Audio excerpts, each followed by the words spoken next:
இந்த வாரத்தின் குறள் நாதம். ஆக்கம் கருதி முதல் இழக்கும் செய்வினை ஊக்கார் அறிவுடையார். ஆக்கம் கருதி முதல் இழக்கும் செய்வினை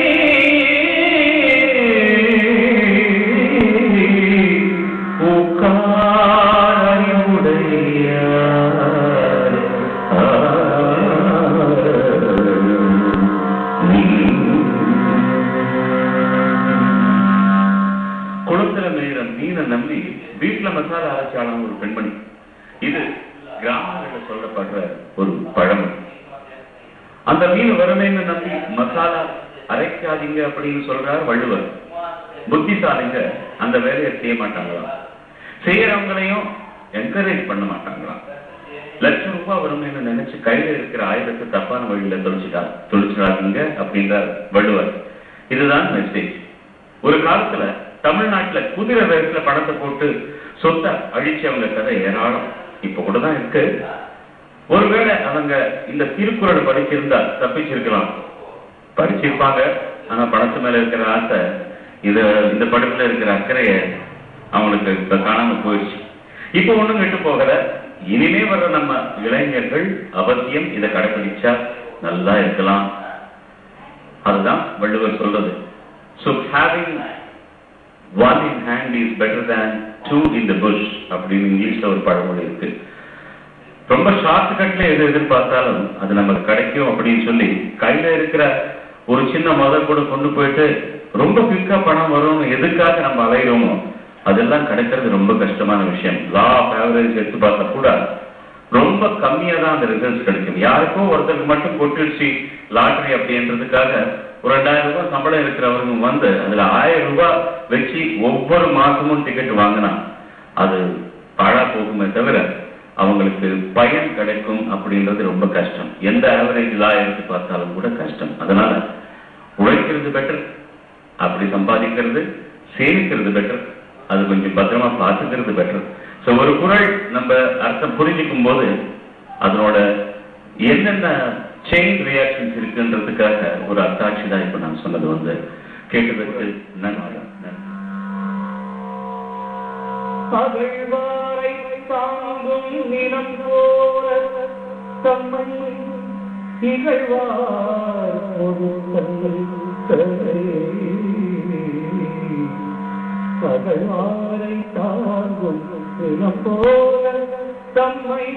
இகழ்வார் பொருத்தல் தலை.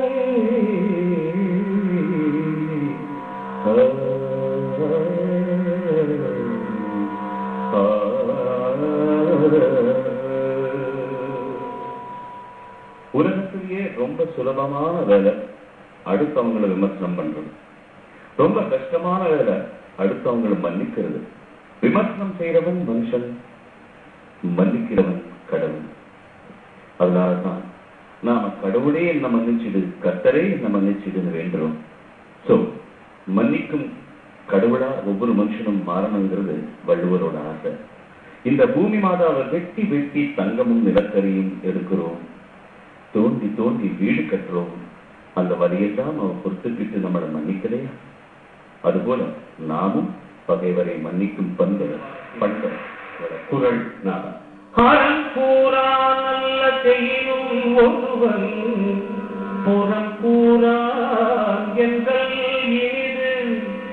அறம் கூறா நல்ல செய்யும் ஒருவன் புறம் கூறா எங்கள் ஈடு. உலகத்திலேயே ரொம்ப உயர்ந்த விஷயம் தானம் கொடுக்கிறது. உலகத்திலேயே ரொம்ப கெட்ட விஷயம் போட்டு கொடுக்கிறது.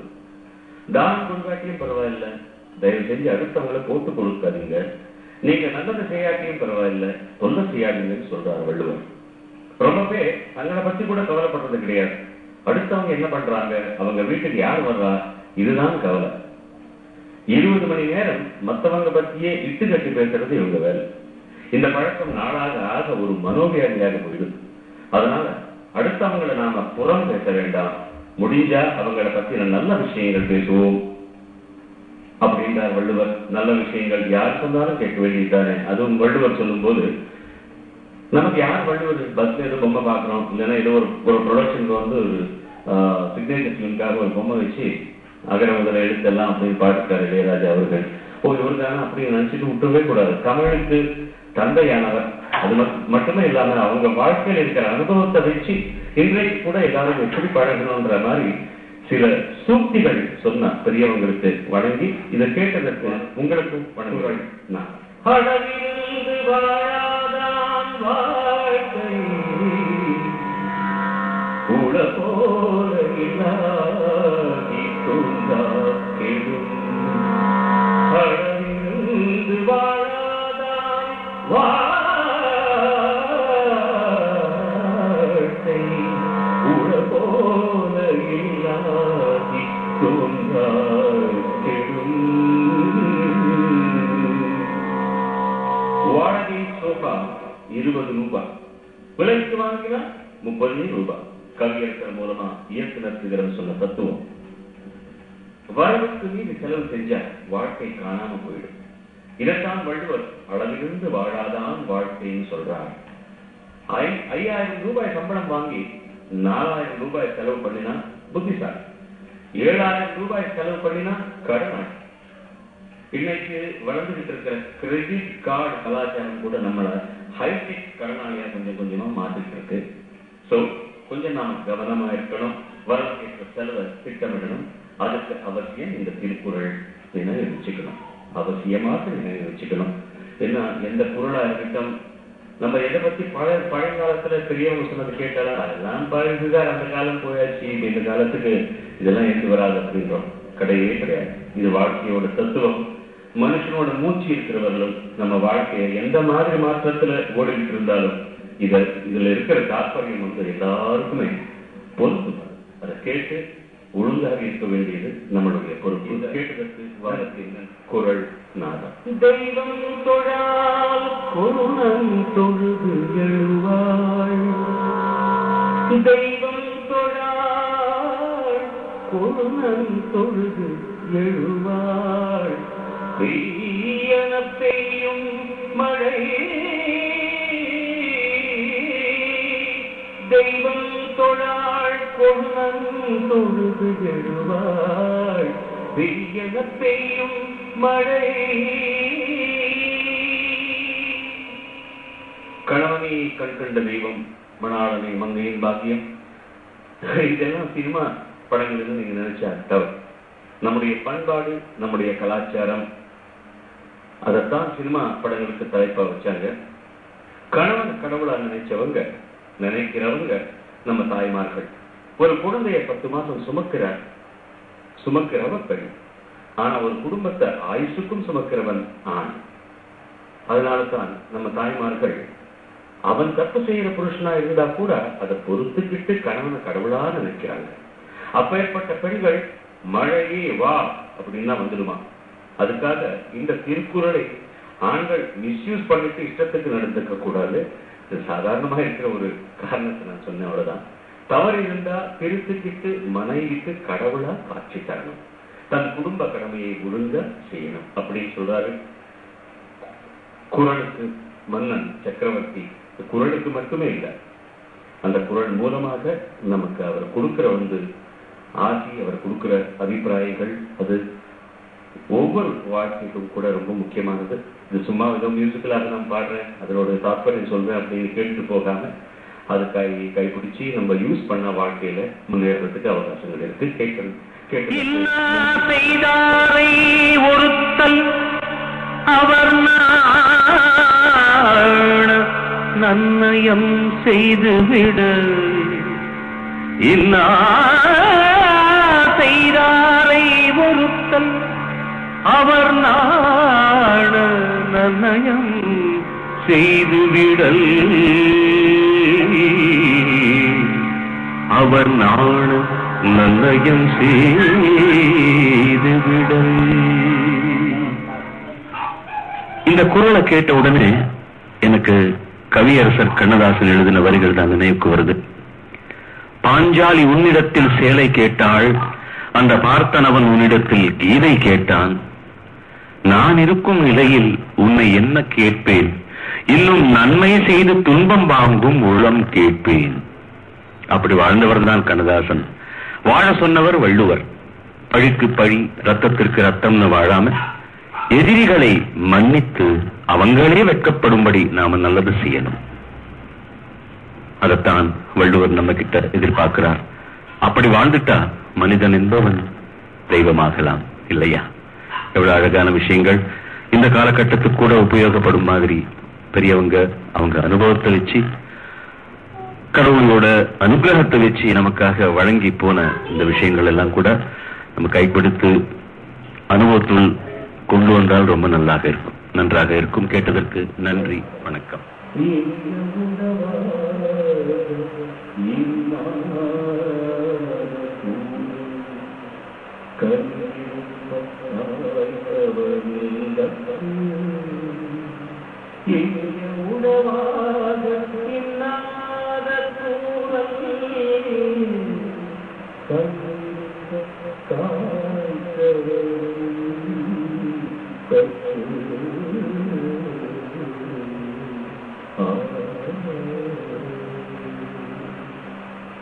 நீங்க ரோட்ல விளையாடுற சின்ன குழந்தைகளை பார்த்துட்டீங்க. ஃப்ரெண்டோட சண்டைன்னா உங்க சிக்கா அப்படின்னு சொல்லுவான். கோபம் போச்சுன்னா டேய் பழம் சொல்றான். ஸோ கால்னா நெகட்டிவ் ஆஸ்பெக்ட், பழம்னா பாசிட்டிவ் ஆஸ்பெக்ட். இதையே தான் வள்ளுவர் பேரமாக சொல்றார். கால்னா கெட்ட வார்த்தை, பழம்னா நல்ல வார்த்தை. லட்சக்கணக்கான நல்ல வார்த்தை இருக்கும்போது கெட்ட வார்த்தை பேசணுமா? வேண்டாம். நாம் பழமாக இருப்போம். அப்பத்தான் நமக்கு பின்னாடி வருவாங்க நம்மளை பழம் பெறும் மனிதர், பழம் பெறும் பாடகர் அப்படின்னு சொல்லுவாங்க. குரல் என்றது ஏதோ ஒரு கேள்விக்கு மட்டும் இருக்கிறது, இதனை படிக்கிறதுக்கு மட்டும் இருக்கிறது அப்படின்ற ஒரு அபிப்பிராயத்தை நம்ம கொஞ்சம் தள்ளி வச்சு, இது நம்ம வாழ்க்கையிலே எந்த அளவுக்கு உபயோகிக்கணுமோ அந்த அளவுக்கு உபயோகித்தால் எல்லாருக்கும் நன்மை நடக்கும். கொல்லான் புலாலை மறுத்தானை, கொல்லான் புலாலை மறுத்தானை, கை கூப்பி எல்லா உயிரும் தொழும். கொல்லான் புலாலை மறுத்தானை, கை கூப்பி எல்லா உயிரும் தொழும்.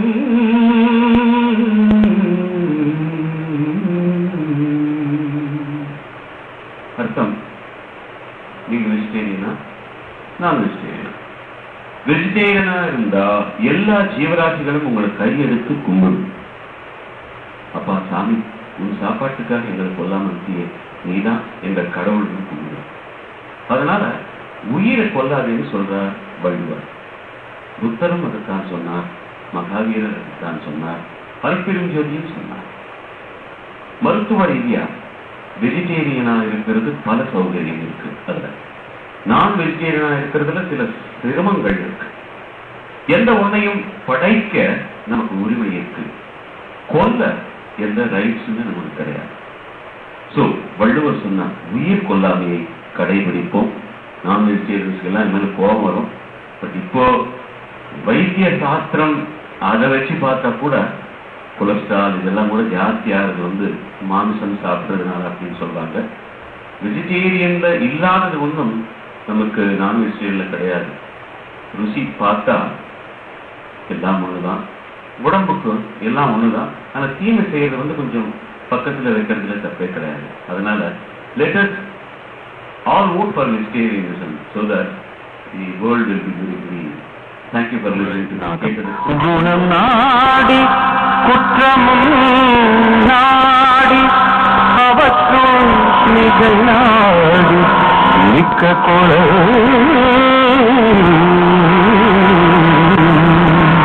குணம் நாடி குற்றமும் அவற்றுள் நிகழ் நாடி குழல்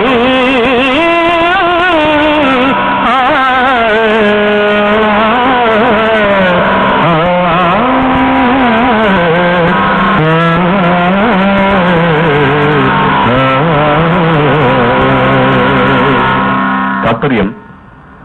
கோபம் இருக்கிற இடத்துல தான் குணமும் இருக்கும். சிரிக்கிற கண்கள் தான் முறைக்கவும் செய்யும். அடிக்கிற கைகள் தான் அணைக்கவும் செய்யும்.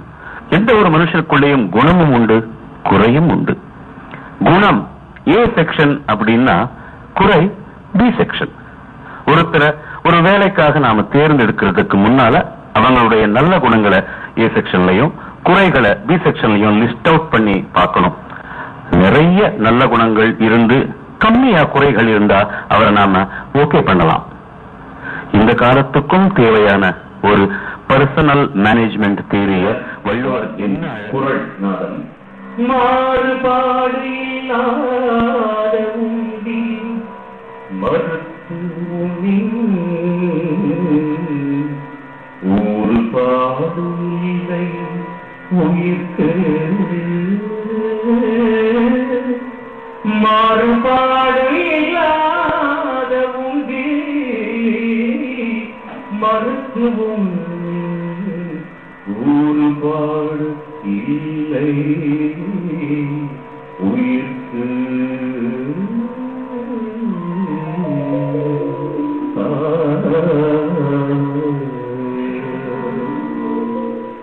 இதோட தாற்பயம், ஒருவேளை சாப்பிடுறவன் யோகி, 2 அல்லது 3 வேளை சாப்பிடுறவன் போகி, கண்ட நேரம் சாப்பிடுறவன் ரோகி. ரோகின்னா வியாதிக்காரன் அர்த்தம். இது பெரியவங்க சொல்லி வச்ச நீதி. இதைத்தான் வள்ளுவர் வேற மாதிரி சொல்றார். கெடிச்சதையும் கண்டதையும் கண்ட நேரத்திலையும் சாப்பிட்டா நோய் கூப்பிடாமலே வரும். கட்டுப்பாடா கணக்கா நம்ம பத்திக்கு என்ன தேவையோ அதை சாப்பிட்டா ஆரோக்கியம் என்கிறார். இதைத்தான் இயற்கை மருத்துவம் உணவே மருந்துன்னு சொல்லுது. நம்ம சாப்பாட்டை நம்ம கண்ட்ரோல்ல வச்சுக்கிட்டா மருந்து மாத்திரை எதுவே தேவையில்லை. இதை சொன்ன வள்ளுவர் போல ஒரு டாக்டர் நான் இதுவரை பார்த்ததே இல்லை. இது என்னடா இந்த மாதிரி இருந்துட்டு இவ்வளவு வெயிட்டு போட்டுட்டு பாலசுப்ரமணியம் இதை பத்தி பேசுறாரு அப்படின்னு நினைக்கிறீங்களா? இந்த உடம்பு வந்து சாப்பிட்டதுனால வந்தது இல்லை, எனக்கு சில பிரச்சனைகள் இருக்கிறதுனால வந்தது. அளவோட சாப்பிட்டா நமக்கு எவ்வளவு தேவையோ. இதுல 2 அந்தராகமும் இருக்கு. நம்ம உடம்புக்கும் நல்லது, மற்றவங்களுக்கு கொடுக்கறதுக்கு கொஞ்சம் மிச்சம் மீதி இருக்கும். எவ்வளவு அழகான விஷயத்தை சொல்லியிருக்கார் வள்ளுவர். அதுக்கு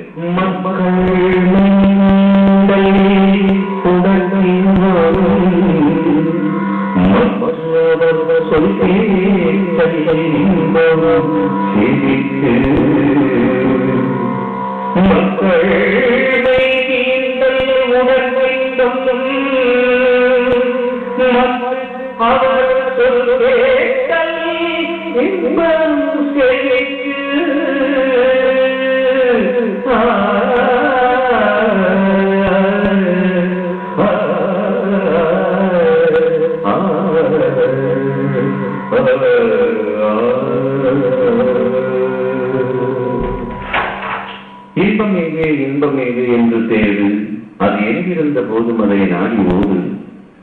ஸ்ரீகாரி என்ன பாடி ஒரு அற்புதமான பாடு. இந்த பாட்டுல எதெல்லாம் இன்பம்னு அவர் ஒரு பட்டியலே போடுவார்.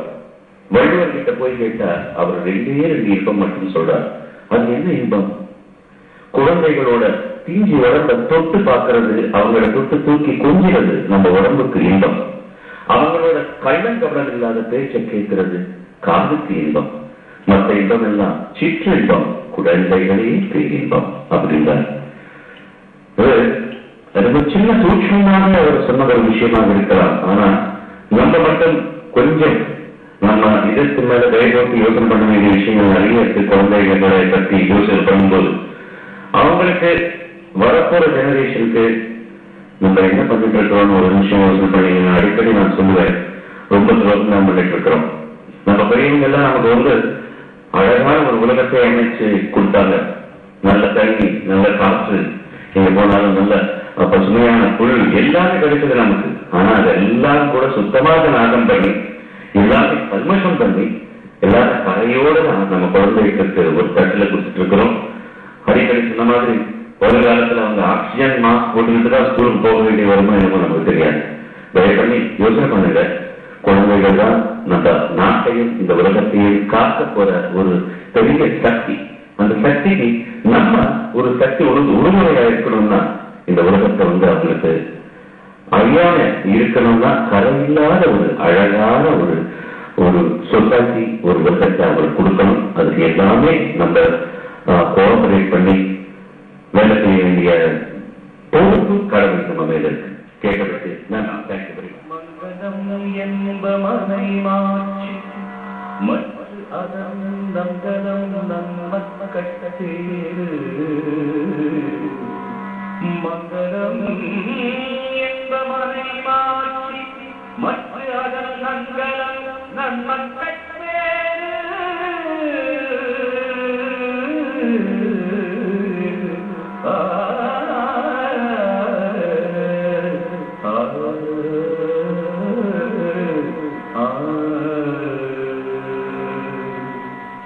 தாய்க்கு பின் தாய், இது பெரியவங்க சொன்ன உண்மை.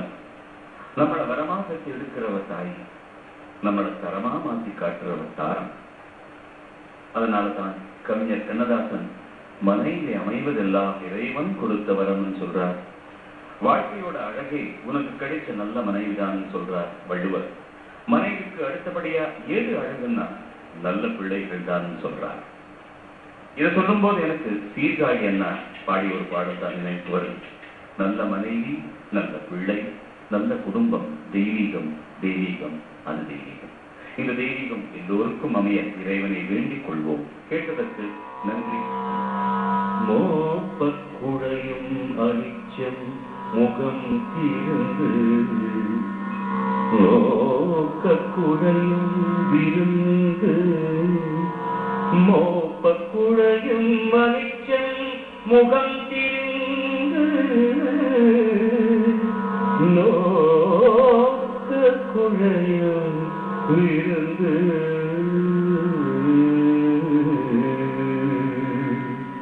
தாற்பயம். பலர் வீட்டுக்கு போன உடனே வாங்க வாங்க உட்காருங்க, என்ன சாப்பிடுங்க, இப்படி நான் ஸ்டாப்பா மரியாதை கிடைக்கும். நாம ஒண்ணும் வேண்டாம் என்று சொன்னா கூட விட மாட்டாங்க. இல்ல ஏதாவது சாப்பிட்டு கொடுப்பாங்க. இதுதான் விருந்தோம்பல். இன்னும் சில பேர் இருக்காங்க, அவங்க வீட்டுக்கு போனா கிடைக்கிற மரியாதையே வேற. அப்புறம் காபி கீபி சாப்பிடுறீங்களா, டீ கீ சாப்பிடுறீங்களா, வெயில் நேரம் இதெல்லாம் நீங்க சாப்பிடுறீங்களா அப்படிம்பாங்க. இப்படிப்பட்டவங்க வீட்டுக்கு போனா அனிச்ச மலர் மாதிரி இருக்கிற நம்ம முகம் வாடி போயிடும்னு சொல்றாரு வள்ளுவர். பாவம் அவருக்கு என்ன அனுபவமோ. அதனால நம்ம வீட்டுல பச்சை தண்ணி இருந்தா கூட வந்தவங்களுக்கு அன்போட சிரிச்சுக்கிட்டே கொடுப்போம். இந்த வாரம் கேட்பதற்கு கூறி நாதன். நிலத்தில் கிடந்தமை கால் காட்டும் காட்டும் குலத்தில் பிறந்தார் வாய்ச்சொல். நிலத்தில் கிடந்தமை கால் காட்டும் காட்டும் குலத்தில் பிறந்தார் வாய்ச்சொல்.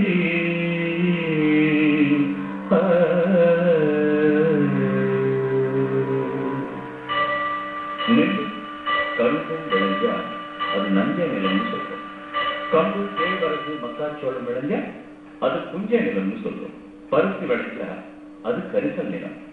இப்படி விளையிற பயிரை வச்சு அந்த நிலத்தோட பெருமை தெரியுது. அதே போலதான் மனுஷன். ஒரு மனுஷனோட பாரம்பரியத்தை நாம எப்படி தெரிஞ்சுக்கிறது? அவன் பேசுற பேச்சை வச்சு அவனோட குடும்ப பின்னணியை கண்டுபிடிக்கலாம். நல்ல வார்த்தைகள், நாகரீகமான வார்த்தைகள், பணிவான வார்த்தைகள் பேசுறவனே நல்ல குடிமகன். நாம எல்லாருமே சிறந்த பண்பட்ட சொற்களை பேசுவோம், நல்ல குடிமக்களாய் வாழ்வோம். ஒரு நல்ல குடிமக்கள், நாகரீகம் அப்படின்னு சிட்டிசன். அண்ட் இப்ப இருக்கிறது நம்ம என்ன சொல்றோம்னா, அதுக்கு நாகரீகம்ன்றதுக்கு இங்கிலீஷ்ல என்ன சொல்லணும் எக்ஸாக்ட்லி சொல்ல முடியாது. நாகரீகமா நடந்துக்கிறது, என்ன பக்குவமா நடந்துக்கிறது, நாசூக்கா நடந்துக்கிறது அப்படின்னா ட்ரெஸ் போட்டுக்கிறதோ இல்லைன்னா அந்த உடை அலங்காரத்திலேயோ இல்லைன்னா நம்ம போற கார் வச்சியோ நம்ம இருக்கிற இடத்த வச்சியோ கிடையவே கிடையாது. இதெல்லாம் கூட இருக்க. பட் இதோட அவன் பேசுற பேச்சு வச்சு நல்ல பேச்சு, அழகாக பேசணும், அன்பாக பேசணும், கருணையோடு பேசணும். இதெல்லாம் வச்சுதான் அவனுடைய ஆன்சிஸ்ட்ரி அவன் யாருக்குமே சொல்லலாம். வேண்டும் பணிதல் சிறிய சுருக்கத்து வேண்டும் உயர்வு இழுக்கத்து வேண்டும் பணிதல் சிறிய சுருக்கத்து வேண்டும் உயர்வு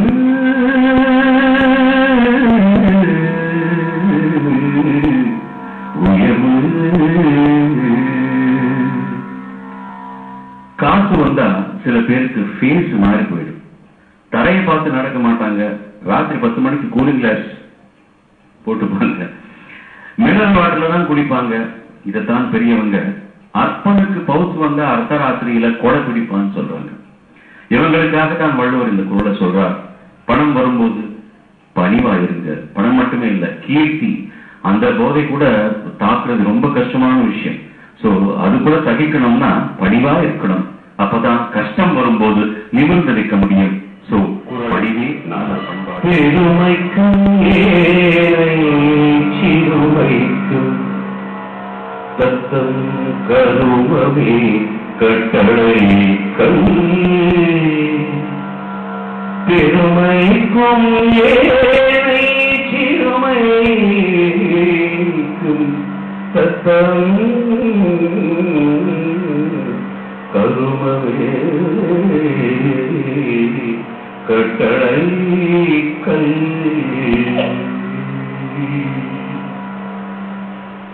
உழைச்சி பிழைக்கிறது பெருமை, திருடி பிழைக்கிறது சிறுமை. முயற்சியால் முன்னுக்கு வருவது பெருமை, அடுத்தவன் முதுகலை ஏறி வருவது சிறுமை. நாம பெரிய மனுஷனா சின்ன மனுஷனா நாம செய்கிற காரியம் அதை சொல்லும். இதுதான் இன்னொரு கவிஞர் எப்படி சொன்னார், உழைத்து வாழ வேண்டும் பிறர் உழைப்பின் வாழ்த்திடாதே. ஒரு வீட்டுல ஒரு ரோடு ஓரத்துல செடி வைக்கிறவன் பெரிய மனுஷன். 10 பேருக்கு அது நிழல் கொடுக்கும், காய் கொடுக்கும், பழம் கொடுக்கும். ஒரு அறையில வெடி வைக்கிறவன் சின்ன மனுஷன், அவன் உயிரை வாங்குறான். வெடி வைக்கிறவங்களுக்கு நாம் எல்லாம் ஒற்றுமையாக இருந்து வேத்து வைப்போம், நாட்டை காத்து வைப்போம். செல்வம் செவிச்செல்வம் அச்செல்வம் செல்வத்துள் எல்லாம் தலை செல்வத்துள் செல்வம் செவிச்செல்வம் அச்செல்வம் செல்வத்துள் எல்லாம் செல்வத்துள் செல்வம் செவிச்செல்வம் அச்செல்வம் செல்வத்துள் எல்லாம் தலை. அர்த்தம் நம்முடைய உண்மையான சொத்து என்னன்னா, எல்லாருமே வந்து எனக்கு 10 கார் இருக்கு, 20 ஏக்கர் நிலம் இருக்கு, இல்லைன்னா 5 மாடி வீடு வச்சிருக்கிறேன், நகை இருக்கு, நட்டு இருக்கு, தங்கம் இருக்கு அப்படின்னு சொல்லலாம். இது வரலாம் போகலாம், சாஸ்வதமாக கிடையவே கிடையாது. நம்முடைய செல்வம் செடி செல்வம் அப்படின்றார் வள்ளுவர். அப்படின்னா பெரியவர்களின் அனுபவத்தை கேட்கறது, நல்ல விஷயங்களை காதுல போட்டுக்கிறது, அது மட்டுமே இல்லாம அது அனுபவத்துல நம்ம ஈடுபாடு வச்சுக்கிறது. அதுதான் பெரிய விஷயங்கள் எல்லாம் சொல்றாரு. பிறகு இந்த காலத்துல வாங்க நாம் இந்த காலத்துல விட்டுறோம். அது மட்டுமே இல்லாம அதோட அர்த்தம் புரிஞ்சுக்கிட்டு நம்ம வாழ்க்கைக்கு எப்படி உபயோகிக்கிறோம் அப்படின்றதுதான் முக்கியமான விஷயம். இந்த மாதிரி நல்ல இசை கேட்கறது கூட அந்த காது கொடுத்த ஒரு வரமா தான் நம்ம நினைக்கிறோம். அத்தகைய செவிச்செல்வம் கிடைச்ச பயனை இந்த எபிசோடிலும் நாம் என்ஜாய் பண்ணுவோம். இவங்களெல்லாம் கொடுக்க போற அந்த அமிர்தத்தை நம்ம கேட்டு மகிழ்வோம். பெருமைக்கும் ஏழை சிறுமைக்கும் தத்தம் கருமமே கட்டளை கண் பெருமைக்கும் ஏழை சிறுமைக்கும் தத்தம் கருமமே கட்டளை கண்.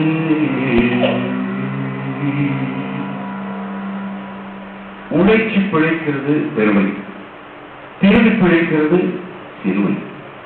முயற்சியால் முன்னுக்கு வருவது பெருமை, அடுத்தவன் முதுகல் ஏறி வருவது சிறுமை. நாம பெரிய மனுஷனா சின்ன மனுஷனா நாம செய்கிற காரியம் அதை சொல்லும். இதுதான் இன்னொரு கவிஞர் எப்படி சொன்னார், உழைத்து வாழ வேண்டும் பிறர் உழைப்பின் வாழ்த்திடாதே.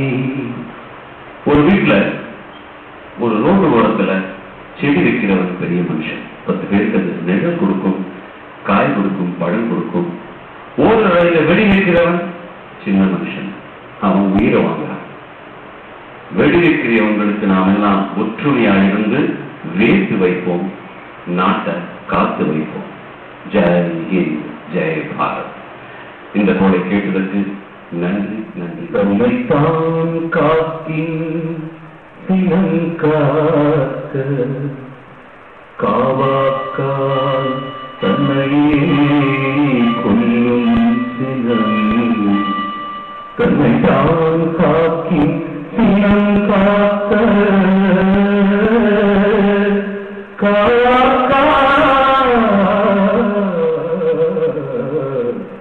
தன்னையே கொல்லும் சினம். இதோட பாவம், கோபத்தோடு எழுந்தி சிறவன் நட்டத்தோடு உட்காருவான் அப்படிங்கிறது ஒரு பழமொழி. அந்த கருத்தை தான் இந்த குரல் சொல்லுது. ஒருத்தரோட கோபம் பல பேரை பாதிக்கும். ஒரு அதிகாரியின் கோபம் அவரோட ஊழியரை பாதிக்கும், அந்த ஊழியரின் கோபம் அவர் மனைவியை பாதிக்கும், மனைவியின் கோபம் குழந்தைகளை பாதிக்கும். இது நமக்கு தேவையா? ஒருத்தரோட கோபத்தால ஒரு குடும்பமே பாதிக்கப்படலாம். ஒரு நாட்டோட கோபம் யுத்தத்தை உண்டாக்கலாம். ஹைப்பர் டென்ஷன் அப்படின்னா ரத்த கொதிப்புக்கு காரணமே கோபம் தான். அந்த கோபத்தை விட்டா நமக்கு லாபம் தான். கோபம் என்றது சாதாரணமா ஒவ்வொரு மனுஷனுக்கும் இருக்கிற ஒரு லட்சணம் தான். ஆனா அந்த கோபத்தை எப்போ உபயோகிக்கணும், எப்போ அதை பயன்படுத்திக்கணும்ன்றது கூட. கோபத்தால் நடிக்கலாம், கோபத்தை நடிச்சு காமிக்கலாம். சில டைம்ல சில பேருக்கு புரியல என்ன சொல்ற விஷயம். ஆனா கோபத்தை நம்மளோட பர்மனண்டா வச்சுக்கிட்டா அதனால எவ்வளவு நட்டம் எவ்வளவு கஷ்டம் அப்படின்றது இந்த பொருள் நமக்கு தெரிவிக்கிறது.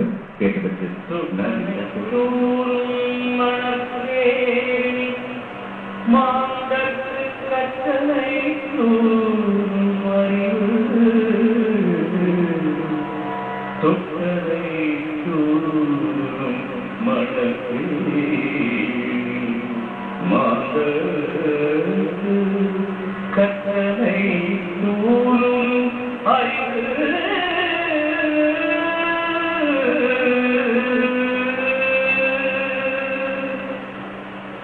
சித்திரமும் கைப்பழக்கம் செந்தமிழும் நாப்பழக்கம். இது முன்னோர் வாக்கு. பாடப்பாட ராகம் வரும், பார்க்க பார்க்க மோகம் வரும். இது கவிஞர் வாலியின் வாக்கு. இதையே வள்ளுவர் வேற மாதிரி சொல்றார். தோண்ட தோண்ட தண்ணி வரும், நல்ல புத்தகங்கள் படிக்க படிக்க அறிவு வளரும் அப்படின்னு சொல்றார். இவங்களை மாதிரி பாட வர்றவங்க பெரியவர் ஜி.எம். பாலசுப்ரமணியன் பாட்டையும் கேட்கணும், அடியே அற்பன் எஸ்.பி. பாலசுப்ரமணியன் பாட்டையும் கேட்கணும், முகமது ரஃபி மெலடியும் கேட்கணும், ஏ.ஆர். ரஹ்மான் மேஜிக்கையும் தெரிஞ்சுக்கணும். அப்பதான் இசை அறிவு நல்லா வளரும் என்பதை அப்படியே என் அபிப்பிராயம். ஸோ நாம் நிறைய படிப்போம், நிறைய பாட்டு கேட்போம், அறிவை விருத்தி செய்வோம். கேட்கறதுல படிக்கிறதுல ரொம்ப ரொம்ப ரொம்ப லாபங்கள் இருக்கு. இப்ப கேட்கறது ஜாஸ்தி ஆச்சு, படிக்கிறது ரொம்ப கம்மியாச்சுன்னு நான் ஃபீல் பண்றேன். படிக்கிறதுன்றது ரொம்ப அழகான ஒரு பழக்கம், ஒரு ஹாபி. புத்தகங்கள் எந்த மொழியில இருந்தாலும் படிச்சு நிறைய விஷயங்கள், நிறைய தத்துவங்கள், நிறைய சாஸ்திரத்துக்கு சம்பந்தப்பட்ட விஷயங்கள் எத்தையோ நம்ம கற்று பழகலாம். ஆனா இந்த காலத்துல விஷுவல் மீடியா தான் ரொம்ப ஜாஸ்தியா நம்ம மேல அதோட பிரதிபலிப்பு காமிக்கிறது. பார்த்து நிறைய விஷயங்கள் கூட தெரிஞ்சுக்கிட்டு இருக்கிறோம். ஆனா nothing like reading. Studying, reading is very very important. ஏன்னா நம்ம எப்போ தேவைப்பட்டாலும் ஒரு புக்கு நம்ம கையில ஒரு பொக்கிஷமா அது கிடைக்கும். மறந்து போனாலும் ஏதாவது ரெஃபரன்ஸ் வேணும்னா உரைச்சி பார்க்கலாம், தெரிஞ்சுக்கலாம். ஸோ புத்தகம்ன்றது ஒரு அழகான ஒரு நண்பன். ஆனா இந்த காலத்துல சின்னவங்களாக இருக்கட்டும் பெரியவங்களாக இருக்கட்டும் படிக்கிறது புத்தகம் அப்படின்றது ரொம்ப கடுமையா போச்சு, கம்மியா போச்சு. அதை ரொம்ப இம்ப்ரூவ் பண்ண வேண்டிய விஷயமா இருக்கு. அதனால பாருங்க, ஏன்னா நம்ம தொழில்நுட்பத்துல எத்தனையோ சாதனைகள் புரிஞ்சிட்டோம். உலகமெல்லாம் நம்ம டிராயிங் ரூம்லயே வருது, டெலிவிஷன் மூலமா, கேபிள் மூலமா, சேட்டலைட் மூலமா. இருந்தாலும் புத்தகம் அதோட வேல்யூ புத்தகம் தான். அதனால இதெல்லாம் கூட நீங்க கைப்பற்றுங்கள். At the same time keep reading the book. இழந்தவன் கை போல அங்கே இடுக்கள் களைவதாம் உடுக்கை இழந்தவன் உடுக்கை இழந்தவன் கை போல அங்கே இடுக்கள் களைவதாம் நட்பு. மூழ்காத ஷிப்பே ஃப்ரெண்ட்ஷிப் என்று சொன்னார் கவிஞர் வாலி. அவரே சொன்னாரு, நட்பை கூட கற்பை போல எண்ணுவேன். அப்பேற்பட்ட நட்பை பற்றி அவருடைய தாத்தா, நம்ம எல்லோருக்கும் தாத்தா வள்ளுவர் என்ன சொல்றாருன்னா, இப்போ ஒருத்தர் கட்டி இருக்கிற வேட்சி எவ்வளவு போகுதுன்னு வச்சுக்கோ, கரை அமைக்கும் நேரத்துல அவருடைய கை அந்த இருக்கு பிடிச்சுக்கலையா, அவரோட மானத்தை காப்பாற்றலையா, அந்த கை மாதிரி இருக்கணும் நட்பு. துன்பத்திலேயும் மானம் காக்கிற கையா இருப்பவனே நிஜமான நண்பர். ஒருத்தரோட நம்ம ஃப்ரெண்ட்ஷிப் செய்யணும் அப்படின்ற ஒரு தீர்மானம் எடுக்கும்போது அவங்க கிட்ட இருக்கிற டிஸ்குவாலிஃபிகேஷன்ஸ் கூட ஏற்றுக்க வேண்டியதுதான் நம்மளுடைய முக்கியமான ஒரு கருத்து. இல்ல whether he is bad or good அப்படின்றதெல்லாம் டிசைட் பண்ணி when you want to make a friendship with him, கடைசி வரைக்கும் அவனோட தான் இருக்கணும். அதுதான் நிஜமான ஃப்ரெண்ட்ஷிப். கடவுளை கைவிட்டாலும் நல்ல நண்பன் கைவிட மாட்டான். சோ இந்த இசையும் ரசனையும் கொண்ட நட்பை போல நாம் இணைந்திருப்போம். இந்த குரலை கேட்டதற்கு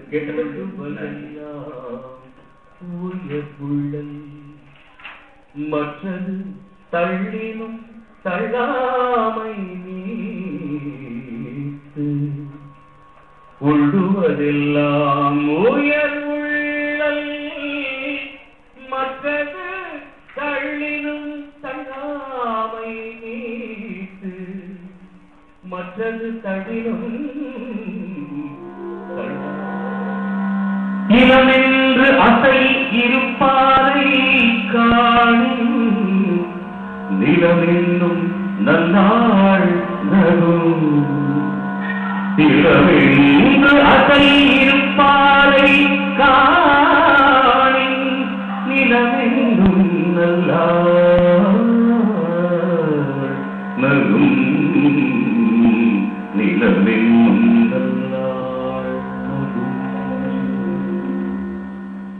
கையில வெண்ணெய் வச்சுக்கிட்டு நெய் தேடி அறையலாமா, புலம்பலாமான்னு கேட்கிறார் வள்ளுவர். நன்றி குஞ்ச நிலவிற்கு, உடம்புல உரம் இருக்கு, கையில காசு இல்லையே புலம்பலாமா? அப்படி புலம்பினா இந்த பூமி மாதா நம்மளை பார்த்து சிரிக்க மாட்டாரா? என்ன வளம் இல்லை இந்த திருநாட்டில், என் கையை ஏன் கையை ஏந்த வேண்டும் வெளிநாட்டில் அப்படின்னு கவிஞர் மருதகாட்சி வள்ளுவரோடு சேர்ந்துக்கிறார். நல்ல நிலபுலத்தை வச்சுக்கிட்டு பணம் இல்லையேன்னு சோம்பலை தூங்கி விட்டார். சோறு வருமா? தூங்காதே தம்பி தூங்காதே, நீ தூங்கிவிட்டு பின்னாலே ஏங்காதே அப்படின்றார் வள்ளுவர். எவ்வளவு அற்புதமான தத்துவம். யாருமே சோம்பலா இருக்கக்கூடாது. என்ன விஷயம் இல்லை, என்ன விஷயம் இருக்குன்றது நம்ம கையில தான் இருக்கு. ஆனா சக்தி இருந்து வேலை செய்யக்கூடிய ஒரு தெம்பு இருந்தால் எதுவும் சாதிக்கலாம் அப்படிங்கிறது தான் வள்ளுவரோட இந்த குறள் தாற்பயம். கேட்டதற்கு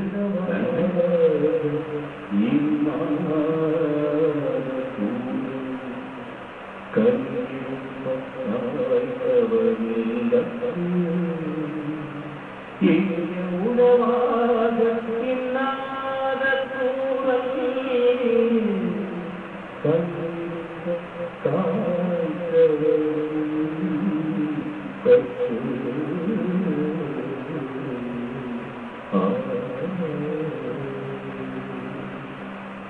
நீங்க ரோட்ல விளையாடுற சின்ன குழந்தைகளை பார்த்துட்டீங்க. ஃப்ரெண்டோட சண்டைன்னா உன் பேச்சுக்கா அப்படின்னு சொல்லுவான். கோபம் போச்சுன்னா வழங்குறான்னு சொல்லுவான். ஸோ கால்னா நெகட்டிவ் ஆஸ்பெக்ட், பழம்னா பாசிட்டிவ் ஆஸ்பெக்ட். இதையே வள்ளுவர் பேரமாக சொல்றார். கால்னா கெட்ட வார்த்தை, பழம்னா நல்ல வார்த்தை. லட்சக்கணக்கான நல்ல வார்த்தை இருக்கும்போது கெட்ட வார்த்தை பேசணுமா? வேண்டாம். நாம் பழமாக இருப்போம். அப்பத்தான் நமக்கு பின்னாடி வருவாங்க நம்மளை பழம் பெறும் மனிதர், பழம் பெறும் பாடகர் அப்படின்னு சொல்லுவோம். குரல் என்றது ஏதோ ஒரு கேள்விக்கு மட்டும் இருக்கிறது, இதனை படிக்கிறதுக்கு மட்டும் இருக்கிறது அப்படிங்கிற ஒரு அபிப்பிராயத்தை நம்ம கொஞ்சம் தள்ளி வச்சு, இது நம்ம வாழ்க்கையிலே எந்த அளவுக்கு உபயோகிக்கணுமோ அந்த அளவுக்கு உபயோகித்தால் எல்லாருக்கும் நன்மை நடக்கும். கேட்டதுக்கு ரொம்ப ரொம்ப ரொம்ப நன்றி.